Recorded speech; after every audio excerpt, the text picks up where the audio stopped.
Bəzi tarixlər var ki, insanın yaddaşına əbədi həkk olunur. Ülvi Mikayılov üçün isə 20 rəqəmi ömrünə qəribə və acı bir talih kimi yazıldı. O, 2004-cü il avqustun 20-sində dünyaya göz açdı.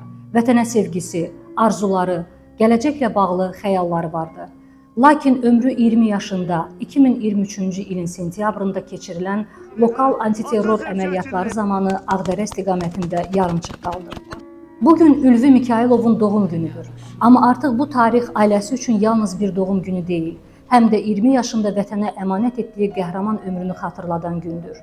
Onun anadan olmasının il dönümü münasibətilə anım mərasimi keçirildi. Mərasimə şəhidin ailə üzvləri, doğmaları, silahdaşları və ictimaiyyət nümayəndələri qatıldılar. Əvvəlcə Ülvünün məzarı ziyarət olundu, ruhuna dualar oxundu. Daha sonra onun keçdiyi döyüş yolu, göstərdiyi qəhrəmanlıq və vətən qarşısındakı xidmətlərindən danışıldı. Hər zaman sevinirdik ki, biz öz torpağımıza qayıtdıq və Ülvünün mənə vəsiyyəti olmuşdu ki, əgər mən şəhid olaramsa, məni Füzuli torpağında dəfn edin. Əgər mən şəhid olaramsa, köçün Füzuli torpağında yaşayın. Biz bunun istəklərin yerinə yetirdik və burada Ülvünün məzarı önündəyik. Onun öz istəyi olmuşdur burada dəfn olmaq. Cəmi şəhidlərin ruhu şad olsun. Onların sayəsində bugün biz vətəndə azad yaşayırıq. Bugün balalarımız müharibəsiz həyat görür.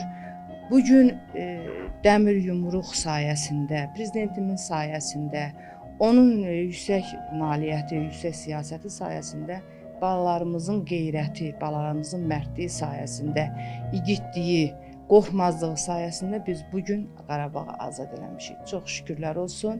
Mənim balam həmişə mənə deyirdi, amma elə bir zirvəyə gələcəm ki, məni nəinki Azərbaycan, bütün dünya tanıyacaq. Mənim adımdan sənin adını çağıracaqlar.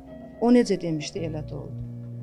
Ülvi 20 yaşında bu dünyadan köçdü, amma onun 20 illik ömrü vətənə olan sevgisi, göstərdiyi şücaət və şəhidlik zirvəsi ilə əbədiyyət qazandı. Bəzən bir ömür illərlə deyil, gerdə qoyduğu izlə ölçülür. Ülvünün 20 illik ömrü isə bir xalqın yaddaşında əbədi qalacaq. Elgün Gəncimsoy, Ələkbər Babayev, Bizim Media.